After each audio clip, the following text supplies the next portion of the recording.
Olá, começa agora o Pauta Pública 52, eu sou Andréa Dipp, agora de volta praticamente 100% dentro da margem de erro. E aqui comigo está a Clarissa Levi. Oi, Clary, deu tudo certo no último programa? Oi, Dipp, que bom que você está aqui de volta. Oi, ouvintes. Com o programa passado deu tudo certo, mas já com o Brasil, muita gente ainda está esperando dar certo, voltar à normalidade de alguma forma. Por aqui, as manifestações golpistas pós-eleições tiveram uma escalada de violência nessa semana, com bolsonaristas inclusive entrando em confronto com a Polícia Rodoviária Federal e recebendo, de alguma forma, uma intervenção militar deles. E aí, por mais que os memes do Patriota no Caminhão sejam ótimos, parece que, por enquanto, quem tá tendo que se equilibrar no para-brisa dessa história toda somos nós. E ao mesmo tempo em que tudo isso acontece nas estradas e quartéis do país, em Brasília, a equipe de transição do Lula já enfrenta o primeiro desafio: o rombo deixado pelo Bolsonaro nas contas públicas e a tentativa de aprovar uma PEC que permita gastos que ultrapassem o teto de gastos em 2023. E por falar em ano que vem, não faltam perguntas sobre os 3 poderes que o Lula deve encontrar, quais ministros ele vai indicar e, é claro, quanto desses documentos que foram colocados em sigilos de 100 anos do Bolsonaro vão ser revelados. Num país que já anistiou geral, fica a dúvida, né? Bolsonaro vai ser responsabilizado pelos seus crimes? Pois é, se a gente tem tantas questões, a coisa que a gente pode fazer aqui no Pauta Pública é tentar fazer essas perguntas para as pessoas certas. E o nosso convidado de hoje é uma dessas pessoas. Ele é professor de Direito Constitucional da USP, doutor em Direito e Ciência Política e membro do Observatório de Pesquisa Ciência e Liberdade, o SBPC, além de escrever colunas na Folha. Hoje a gente vai conversar aqui no Pauta com o Conrado Hübner. E antes do Conrado falar, vale o convite para você acessar aliados.apublica.org e se juntar a um grupo cada vez maior de pessoas que, ao invés de estarem bloqueando as estradas e cantando o hino nacional até para pneu, estão preocupadas em fazer parte de um futuro melhor e mais transparente para o Brasil. Na Pública, a gente acredita que sigilos de 100 anos não tem nada a ver com a democracia e o papel do jornalismo é buscar a verdade, no nosso caso, sempre pautado pelos direitos humanos. Se essa é a sua pauta também, se ela te interessa e você quer fazer parte disso, eu repito, acesse aliados.apublica.org. A partir de R$10 por mês você já consegue fazer o nosso trabalho continuar existindo. Bom, por falar em trabalho, vamos para o papo, né? Conrado, muito obrigada por aceitar nosso convite. É um prazer estar aqui, André. De fato faz tempo, Clarissa, e estou à disposição de vocês. Primeiro de tudo, eu queria saber como que você avalia, né, os resultados das urnas, assim. Em uma das suas colunas na Folha, você falou que, apesar da diferença pequena, né, que elegeu o Lula, o Bolsonaro sofreu uma vitória acachapante, né, por conta de toda a ilegalidade que foi a sua campanha. Você pode falar um pouquinho sobre isso? De fato, acho que essa vitória do Lula é uma vitória gigantesca pela forma como ocorreu. Em geral, no presidencialismo, quando se permite a reeleição do incumbente, do presidente que está no cargo, há uma inevitável vantagem de quem concorre à reeleição. E essa vantagem se dá por diversos aspectos, por mais que a gente tente criar mecanismos e instituições para controlar esse eventual desequilíbrio. Um presidente que está, ao mesmo tempo, no cargo e disputando reeleição, ele é 2 coisas ao mesmo tempo. Ele é presidente que se expõe, que exibe as suas conquistas, que está no dia a dia de governo e, ao mesmo tempo, é candidato. Ele tem uma vantagem que é um defeito estrutural dos modelos que permitem reeleição. Então, a máquina de governo, como se diz, costuma ajudar, mesmo quando há limites estritos do que um presidente pode fazer num período eleitoral, limites de leis eleitorais, etc.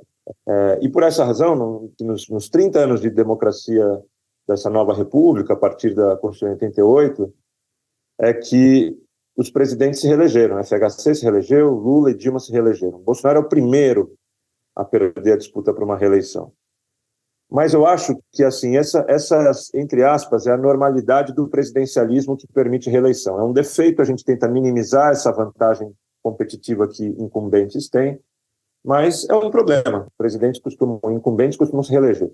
Mas não é nessa chave, não é nessa perspectiva que a gente deve entender a disputa contra Bolsonaro, porque, de fato, com Bolsonaro, ele basicamente ignorou solenemente essas limitações da competição eleitoral, da legislação eleitoral, de impedimentos de fazer reformas constitucionais que arrebentassem o teto sob o pretexto de um estado de calamidade, por meio do qual ele criou um auxílio que era tão explicitamente eleitoreiro. Ele explodiu a política pública do Bolsa Família e construiu uma política eleitoreira que basicamente transferia dinheiro até a data em que terminasse a eleição, no ano que terminasse a eleição. Isso é um exemplo. Aí você tem toda a construção de uma situação econômica artificial para se obter vantagens nas eleições.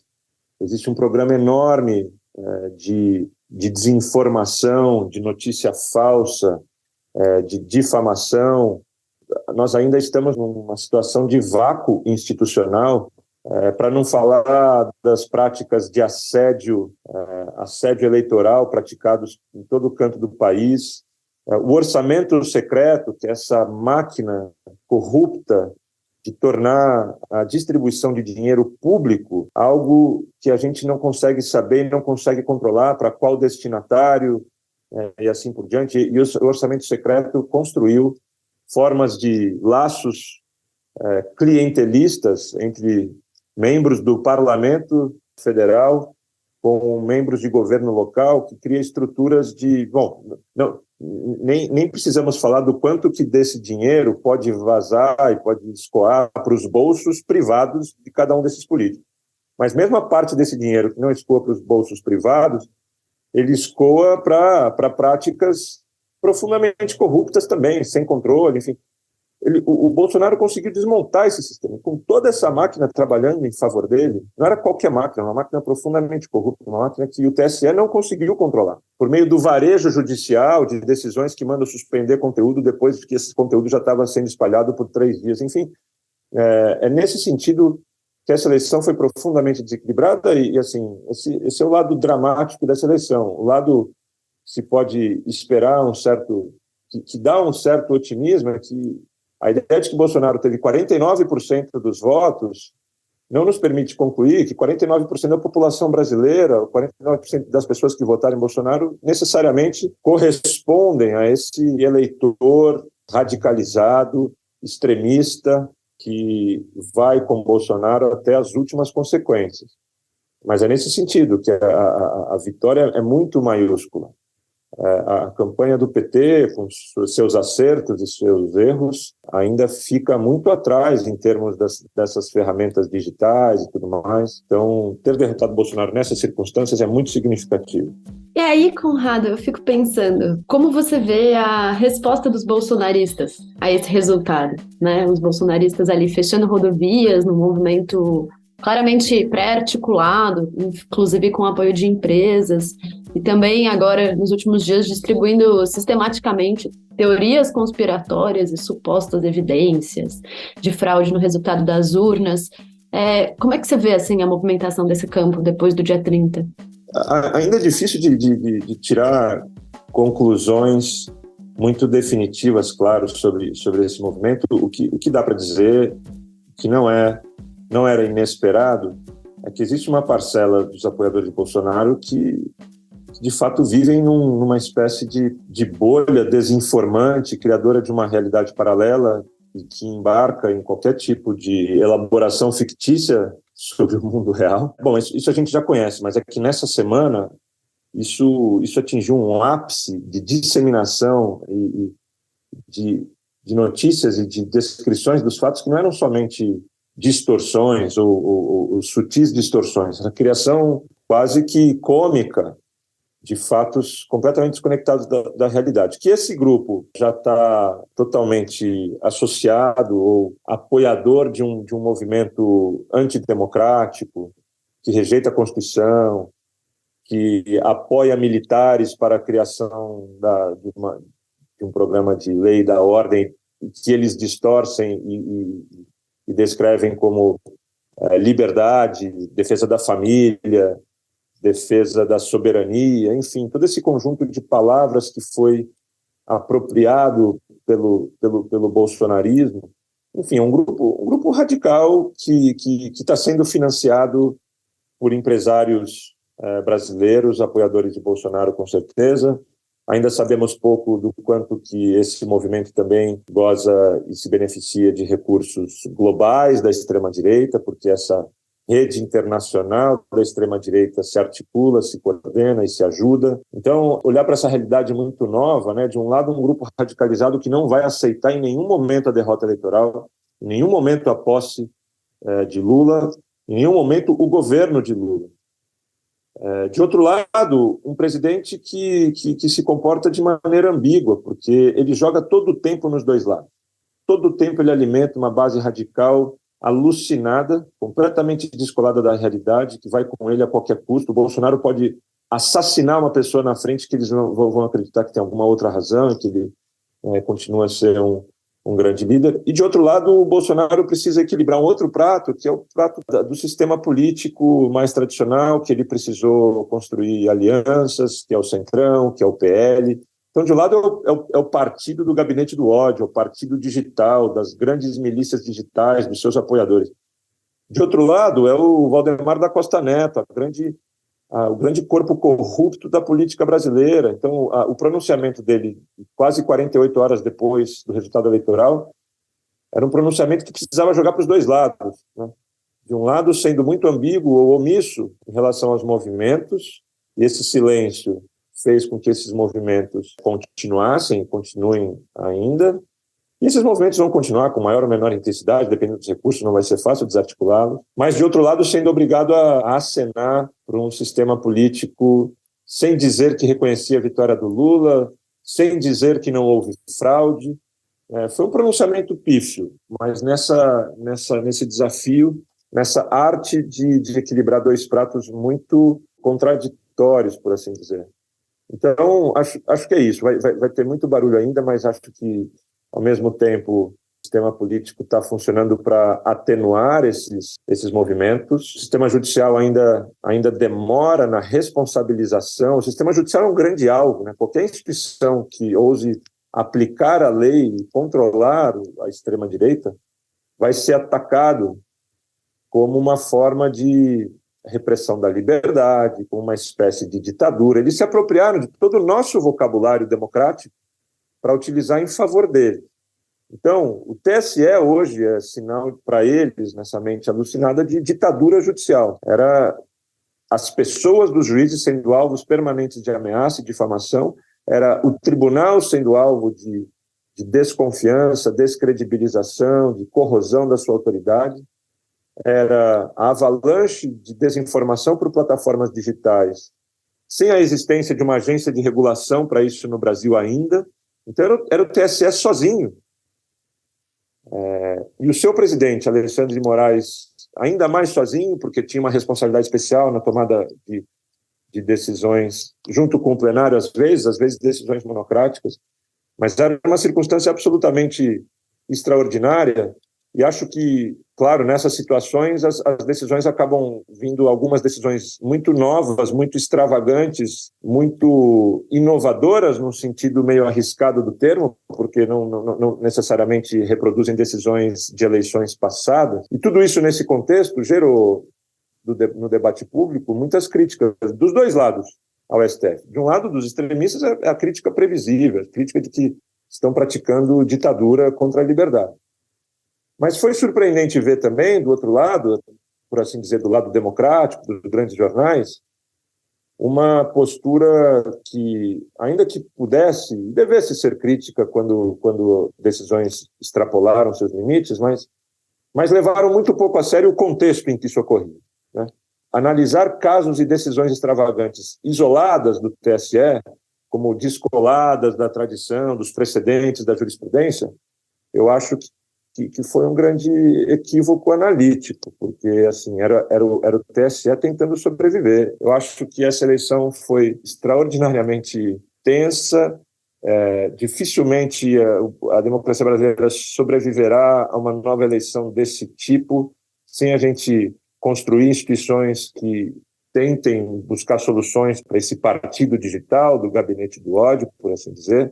é um partido muito estruturado. O TSE não tem estrutura para levar isso sozinho. Foi um momento de sorte da história mesmo, da gente ter vencido essa eleição e ter ganho a chance aí de um respiro, de um mandato presidencial para tentar minimizar esses déficits institucionais que a gente tem hoje para lidar com essa forma de fazer política. E aí eu queria saber a sua opinião sobre que impacto você acha que isso traz aí, não tanto para as instituições e para quem analisa, mas mais para a população mesmo, porque a gente vê as pessoas falando de TSE, de ministro, de nome de ministro, de nomeação, às vezes numa narrativa colada nos fatos, às vezes numa narrativa totalmente desconexa da realidade, mas o fato é que as pessoas estão pensando essas estruturas de poder. E os movimentos ali de extrema-direita estão falando, não sei se falavam tanto antes, mas estão falando de um jeito frenético nessas estruturas dos três poderes. E aí eu queria ver como que você analisa isso, assim, muito mais perto da boca das pessoas, assim. É um movimento mais novo, você acha? O começo dessa história vem com a Constituição de 88, que deu grandes atribuições para o judiciário brasileiro, na implementação do direito. É uma Constituição muito ambiciosa, de transformação da sociedade brasileira, e isso, em parte, foi colocado nos ombros do judiciário. O judiciário demorou para pegar uma tração, assim, para realmente embarcar nessa história de estar também nos nossos ombros aqui, implementar esse conjunto de direitos, proteger a democracia e tudo mais. Então, o STF eu digo como parte central, mas claro que isso se aplica ao judiciário como um todo, e mais recentemente isso acabou caindo nas costas do TSE também. Mas, assim, portanto, essa história é gradual, um marco dessa história em que juízes individualmente começam a ficar conhecidos do público, assim, nas conversas de bar, nas conversas no táxi, os nomes dos ministros passam a ser conhecidos, tão conhecidos quanto nomes de seleção brasileira de futebol. Acho que o marco é o do Mensalão, que pela primeira vez na história havia transmissão nacional diária que mexia assim, no fígado do cidadão brasileiro, que é o tema da corrupção. Então, cada voto era acompanhado. Uma coisa é o protagonismo do judiciário, outra coisa é essa exposição midiática individualizada do judiciário.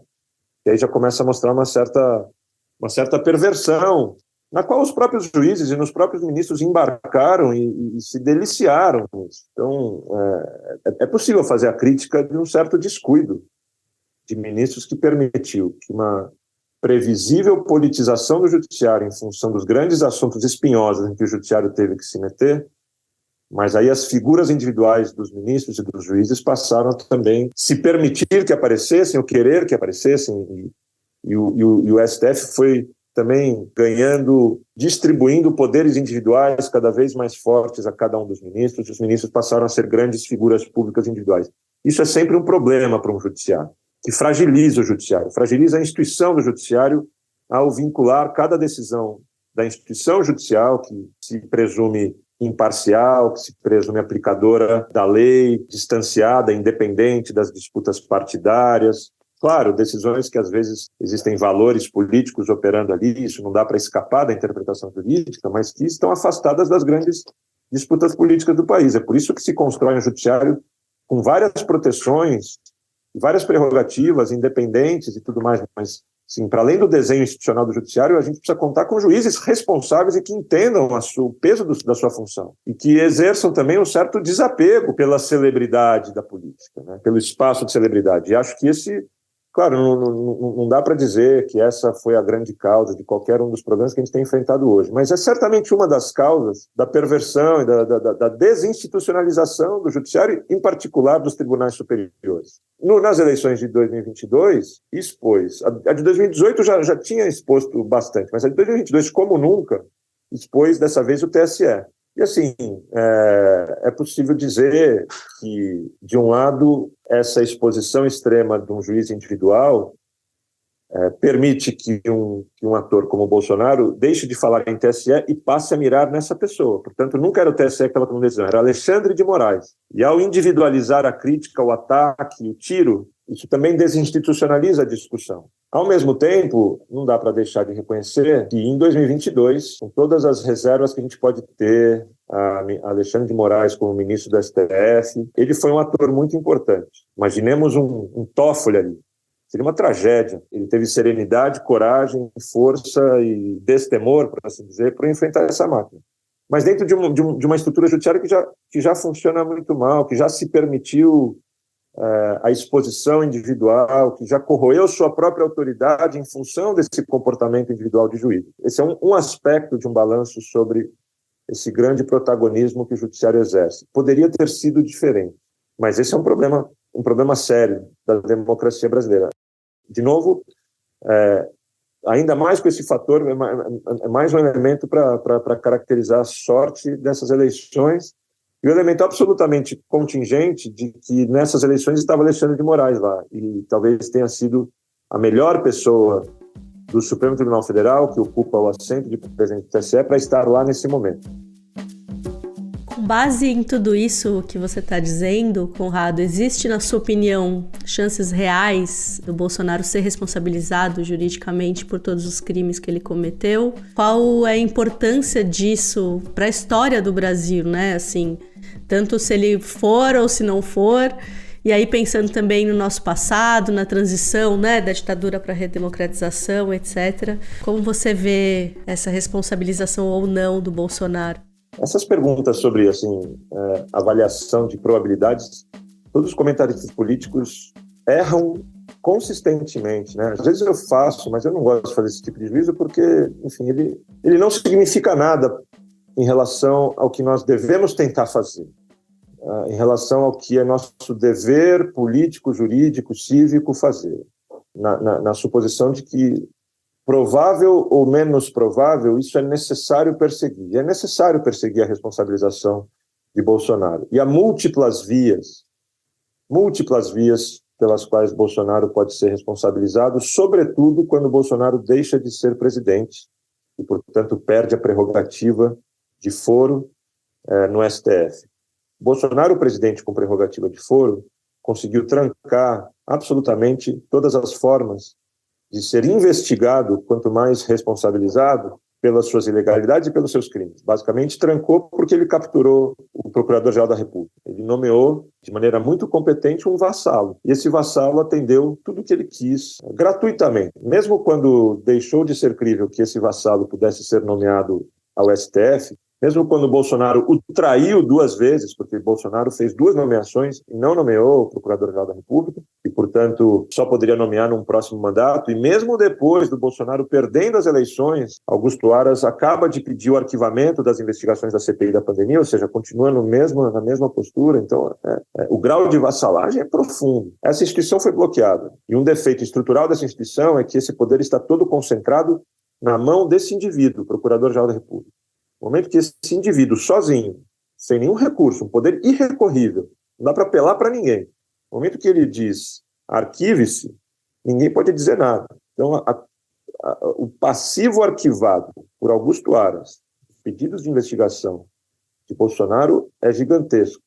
E aí vai ter uma discussão jurídica e processual sobre o quanto que isso que ele mandou arquivar poderá ser, por assim dizer, desarquivado. Em geral, isso não pode ser, portanto, há certas decisões de arquivamento do Augusto Aras que serão consideradas, por razões jurídicas, irreversíveis, a não ser que surjam novos fatos, novas provas, e aí haverá novos caminhos. Mas o fato, voltando ao início do raciocínio, quando o Bolsonaro deixa de ser presidente, todo o Ministério Público, e não só o Procurador-Geral da República, poderá iniciar a investigação contra Bolsonaro. Então essa é uma via. Não há nenhuma dúvida que no Ministério Público de primeira instância haverá procuradores que não têm nenhum tipo de laço com o bolsonarismo e estará interessado nisso. Esse é o passo inicial, esse é o pontapé. E claro que tudo isso vai depender de um judiciário que também tenha disposição e coragem jurídica e política para perseguir esses casos. Isso no campo criminal, isso no campo da improbidade, isso no campo, e acho que essa talvez seja, assim, falei que não gosto de fazer um juízo sobre probabilidade, mas sim de enfatizar qual que é o nosso dever jurídico, mas no campo eleitoral, em particular, talvez seja o lugar em que as violações, não que sejam mais graves, porque as violações são graves em todo lugar, e nada vai ser mais grave do que as violações do direito, da lei, etc., na pandemia. Mas nas eleições, as violações podem ser vistas, de um lado, como como menos controversas, né? Elas foram muito grosseiras, foi um caminhão de violações. A mais óbvia e mais simples, mais objetiva delas acontece no próprio domingo de eleições, quando você tem a Polícia Rodoviária Federal impedindo os eleitores de votar.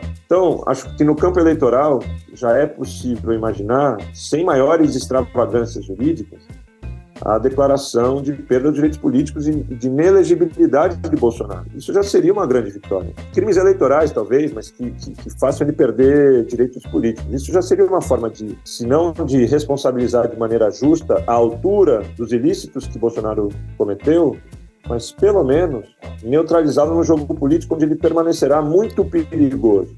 E a leniência institucional, que é a característica das instituições brasileiras em relação a Bolsonaro por 30 anos, que permitiu a existência e o progresso da carreira de Bolsonaro. Se a leniência institucional acontecer dessa vez de novo, talvez, de fato, o Bolsonaro volte forte, se não ele candidato, ele como um líder capaz de fazer uma espécie de sucessor. Então, aquilo que a gente temia com a reeleição de Bolsonaro em 2022 poderá vir turbinado em 2026. Você tem 2 processos criminais que pedem a sua prisão, e os 2 vindos de autoridades jurídicas poderosos, bolsonaristas, o Augusto Aras e o Cássio Nunes Marques. Eu queria pedir para você contar para a gente um pouco disso, o que gerou essa situação e como é que você tem se sentido em relação a tudo isso. Bom, foram de fato 2 ações penais por calúnia, injúria e difamação, em razão de 2 artigos, 2 colunas que eu escrevi na Folha de São Paulo. A primeira criticava a Aras, a segunda criticava o Cássio Nunes Marques. 2 autoridades que são, teoricamente, juridicamente, independentes de Bolsonaro, porque eles não estão em funções de governo, mas que são pessoas umbilicalmente bolsonaristas. Seja porque foram nomeadas por Bolsonaro, mas, enfim, todo Procurador-Geral da República e ministro do STF é nomeado pelo presidente. Mas, sobretudo, porque eles são ideologicamente bolsonaristas, publicamente associados a Bolsonaro. Suas decisões são percebidas e muito raramente não beneficiam os interesses de Bolsonaro. Enfim, a forma de Bolsonaro nomear é uma forma muito particular, uma forma de cobrar lealdade absoluta, quase mafiosa dos seus nomeados. Então, Cássio Nunes e Aras se encaixam nessa categoria. E eu escrevi que Aras era omisso e que o Cássio Nunes, na outra coluna, tinha praticado uma chicana, tinha praticado uma trapaça no procedimento do STF, ao ter decidido, na véspera da missa de Páscoa, que isso era no pico da pandemia, com 4.000 mortes por dia, ele decidiu invalidar uma norma que proibia cultos religiosos porque facilitava a disseminação do vírus. Ele cancelou ele invalidou, perdão, essa norma para permitir a aglomeração, portanto, a disseminação do vírus em função da liberdade religiosa. Eu critiquei essa decisão não só porque ela estava errada juridicamente, mas porque ela foi trapaceira do ponto de vista procedimental. Ele tomou uma decisão sozinho na véspera. O caso estava na mesa dele há 5 meses. Ele esperou 5 meses sentado, e na véspera do caso, para evitar o plenário, para driblar o plenário, ele decide sozinho, o que fez com que o plenário não tivesse tempo de revisar a decisão dele, fez com que as aglomerações acontecessem, portanto, contribuíssem para mortes, e 3 dias depois o plenário revogou essa decisão, mas os efeitos já eram irreversíveis. Então, esses são os casos. Fui processado, é um elemento particular desses casos, que não é uma ação criminal qualquer, de uma autoridade qualquer, mas de 2 grandes autoridades jurídicas do país. Então, isso é um elemento, a tentativa deles, antes de qualquer coisa, de intimidação, né, de silenciamento, essa é a estratégia desse tipo de assédio judicial. E o silenciamento não é somente sobre a pessoa que eles miram, que sou eu, é sobre toda a comunidade acadêmica, política, jornalística, enfim, porque sabem que, se falarem, podem sofrer uma ação semelhante. Então, é uma técnica de disseminação do medo, de promoção da autocensura, da autocontenção, não só daquela pessoa que eles estão assediando concretamente, mas de todos que participam desse diálogo. tenho o privilégio de estar estar no mundo do direito, por assim dizer, de não me assustar com uma ação, de entender os termos de uma ação, de estar inserido numa comunidade que me ofereceu muito apoio jurídico, mas também de mobilização. Então, tudo isso me confortou, claro, e foi importante. Mas claro que essa energia, ela se dissipa e os casos continuam lá, no ritmo da burocracia judicial. Essas ações já vão completar quase 1 ano e meio, elas não têm solução ainda, elas andam a passos, não são passos de tartaruga, são passos aleatórios, conforme a disposição de um juiz de tomar a decisão. É absolutamente imprevisível. Elas podem ser rápidas ou podem demorar indefinidamente. Então, esses casos continuam pairando, assim, na minha cabeça, e claro que a derrota eleitoral de Bolsonaro, ainda que não tenham, do ponto de vista estritamente jurídico, nenhuma relevância para os meus casos, eles continuam a andar, mas eu acho que cria um novo contexto político. Essas autoridades, sobretudo, claro, Augusto Aras, que vai sair da PGR e vai cair na irrelevância em setembro de 2023, mas Cássio Nunes tem mais 25 anos pela frente de Supremo Tribunal Federal, ou mais, acho que ele não tem nem 50 anos de idade. Então, é uma incerteza que pode acontecer. Na minha coluna, eu afirmei que, somados os casos ali, calculados na ponta do lápis, poderiam chegar a 10 anos de prisão. É muito absurdo e é muito implausível ao mesmo tempo que isso aconteça. Mas em circunstâncias extraordinárias da política, numa circunstância eventual de reeleição de Bolsonaro, não seria nada implausível isso acontecer. Quem acha que é implausível tem errado consistentemente nos últimos 10 anos da política brasileira. Quem fala, não, isso não deve acontecer, acontecem as piores coisas. Os grandes cientistas políticos do país nunca imaginaram que Bolsonaro pudesse ser um presidente viável. Em julho de 2018 falavam isso ainda. Para mim, Bolsonaro presidente era plausível desde 2014, quando eu escrevi uma coluna dizendo que a Dilma era refém do bolsonarismo por causa do kit gay. Ela chegou demitindo um monte de gente importante do Ministério da Saúde, jogando no lixo políticas públicas importantes, porque se rendeu ao bolsonarismo em 2014. Bolsonaro já era muito forte digitalmente ali. Eu fui alvo do primeiro e único, na verdade, assédio digital de bolsonarista. Nunca mais fui. Mas aquele momento me assustou.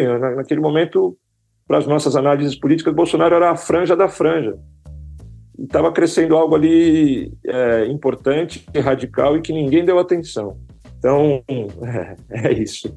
É bastante preocupante, mas acho que o sinal da eleição é de alívio, é de um respiro, mas com desafios enormes pela frente. Se a gente não enfrentar esse monstro, ele voltará muito forte em pouco tempo. Muito obrigada. Valeu, Andréia, Clarissa. Um abraço para vocês. Este podcast é uma parceria da Agência Pública com a Rádio Guarda-Chuva. Jornalismo para quem gosta de ouvir. E o Finitude, podcast parceiro nosso da Rádio Guarda-Chuva, comandado pela Juliana Dantas e pelo Renan Suquevicius, que fala sobre assuntos como envelhecimento, saúde mental, cuidados paliativos, morte e luto, tá com uma 7ª temporada já no ar e tem novidade de ter episódios também em vídeo. No seu episódio mais recente, o Finitude vai falar sobre transtorno de bipolaridade, um assunto complexo e muito importante de ser abordado com a seriedade e sensibilidade que a Juliana e o Renan sempre trazem. Depois que você terminar de escutar o Pauta, vai lá no feed do Finitude no seu tocador favorito ou vai para o YouTube conferir esse episódio em vídeo.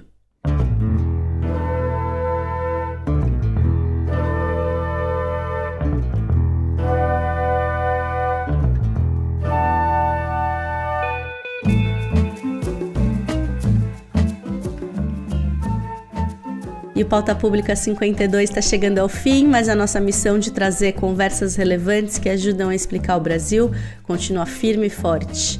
Quer fazer essas conversas chegarem a mais pessoas? Nos dá 5 estrelas no Spotify ou na Apple Podcast para que o Pauta seja recomendado para mais gente. E claro, se você ainda não fez isso, segue a gente no seu tocador favorito, porque sexta que vem a gente está de volta. Um abraço, até lá! Valeu, gente. Um abraço, até!